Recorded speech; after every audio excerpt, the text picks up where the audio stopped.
নবী সাল্লাল্লাহু আলাইহি ওয়াসাল্লাম বলেন, আবু দাউদের সহিহ হাদিস, কেউ যদি জুমার দিন সকাল সকাল গোসল করে, উত্তম পোশাক পরে, সকাল সকাল গোসল করতে হবে, উত্তম পোশাক পরিধান করতে হবে এবং সকাল সকাল মসজিদে আসতে হবে, অন্তত খুতবার আগে, অন্তত কিসের আগে? অন্তত খুতবার আগে এসে চুপচাপ করে মসজিদে বসতে হবে, কথা বলতে পারবেন না। খুতবা চলা অবস্থাতে কথা বলতে পারবেন না, চুপচাপ বসে থাকতে হবে, কাঠ ডিঙ্গিয়ে সামনে আসবেন না। এই কয়েকটা জিনিস পালন করবেন।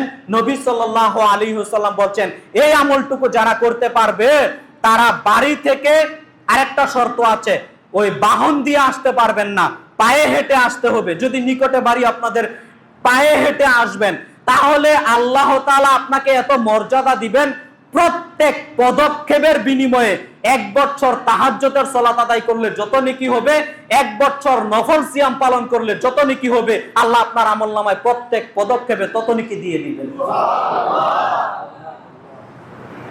এবার বুঝেন, বাড়ি থেকে আসতে যদি 100 কদম লাগে, তাহলে প্রত্যেক পদক্ষেপের বিনিময়ে 1 বছর তাহাজ্জুদ সালাত, 1 বছরের নফল রোজা পালন করলে যত নেকি, প্রত্যেক পদক্ষেপে আল্লাহ তত নেকি করে দিবেন। কত নেকি হবে আপনি পাবেন?